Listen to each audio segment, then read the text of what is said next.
Hello students, তোমাদের সকলকে স্বাগত। আজকে তোমাদের সেকেন্ড ইউনিট টেস্টের ক্লাস 9-এর রায় ও মার্টিন প্রশ্ন বিচিত্রার ভৌত বিজ্ঞানের মডেল সেট 3 করে দেখাবো। তো চলো শুরু করা যাক। তার আগে বলে দিই, তোমরা যদি চ্যানেলে নতুন হয়ে থাকো তাহলে চ্যানেলটিকে অবশ্যই সাবস্ক্রাইব করে দিবে।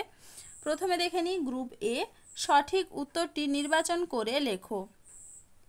H সমান 1 ও সমান 16 হলে 9 গ্রাম জলে যত মোল জল উপস্থিত আছে তা হলো অপশান এ 0.5। পরের প্রশ্নে কি আছে? মিশ্রণটি কলয়েডীয় নয়, তা হলো অপশান সি চিনির দ্রবণ। পরের প্রশ্নে কি আছে? বার্নৌলির নীতি কোন ভৌতরাশি সংরক্ষণের ভিত্তিতে কাজ করে? উত্তর হবে কি অপশান সি শক্তি। পরের প্রশ্নে কি আছে? 25 ডিগ্রি সেলসিয়াস উষ্ণতায় পিএইচ স্কেল হয় অপশান বি 0 থেকে 14। পরের প্রশ্ন কি আছে? কিলোওয়াট এককটি কোন ভৌত রাশির একক? উত্তর হবে কি অপশান সি ক্ষমতা। কি হবে? ক্ষমতা। পরের প্রশ্ন কি আছে? ইয়ং গুণাঙ্কের এসআই এককটি হলো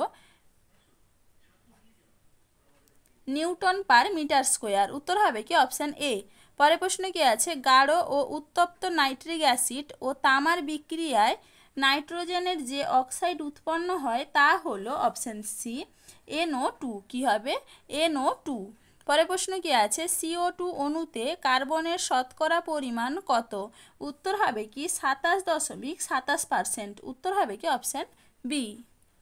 চলো এবারে গ্রুপ বি দেখে নিই। নিম্নলিখিত প্রশ্নগুলির উত্তর দাও।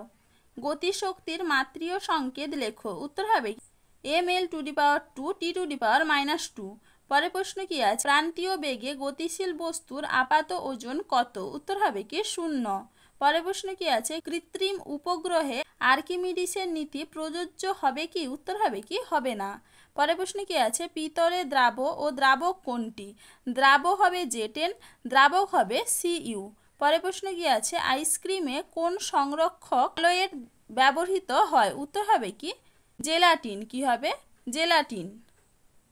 চলো এবার পরের প্রশ্ন কি আছে? সত্য বা মিথ্যা লেখো। রবার স্টিল অপেক্ষা বেশি স্থিতিস্থাপক। এটা হবে কি মিথ্যা। পরের প্রশ্ন কি আছে? 1 মিলিমোল সমান ড্যাশ মোল। উত্তর হবে কি 10⁻³ পরের প্রশ্ন কি আছে? দাঁতের এনামেল এর মুখ্য উপাদান কি? উত্তর হবে হাইড্রক্সি অ্যাপাটাইট। সংকেতটা এখানে লিখে দেওয়া আছে। পরের প্রশ্ন কি আছে? প্রান্তীয় বেগ কি? দেখে না উত্তরটা।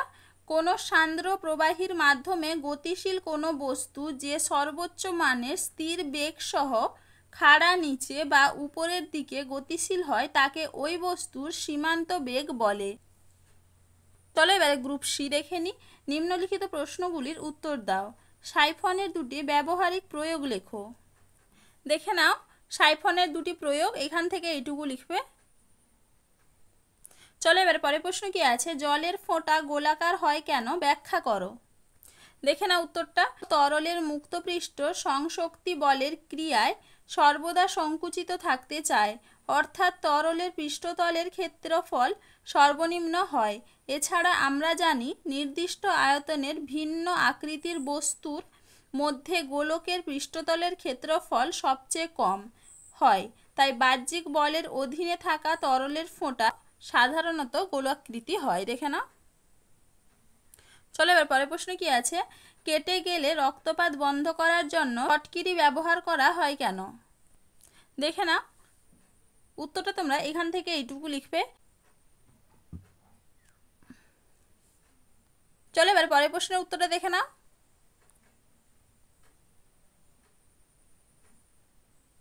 উত্তরটা তোমরা এখান থেকে এইটুকু লিখবে।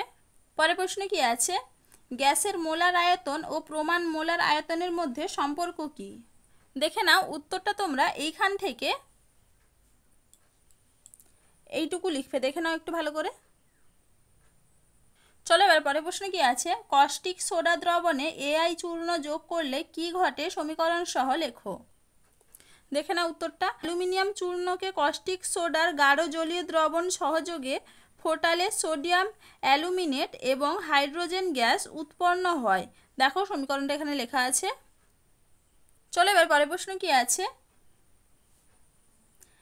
আম্লিক অক্সাইড কাকে বলে? উদাহরণ সহ ব্যাখ্যা করো। দেখে নাও উত্তরটা থেকে এইটুকু লিখবে। এরপরে প্রশ্ন কি আছে, 50 কেজি ভরের এক ব্যক্তি 75টি সিঁড়ির ধাপ পেরিয়ে 25 সেকেন্ডে দোতলার উপরে উঠলেন। প্রতিটি ধাপের উচ্চতা 12 সেমি হলে ব্যক্তিটির ক্ষমতা নির্ণয় করো। দেখে না উত্তরটা।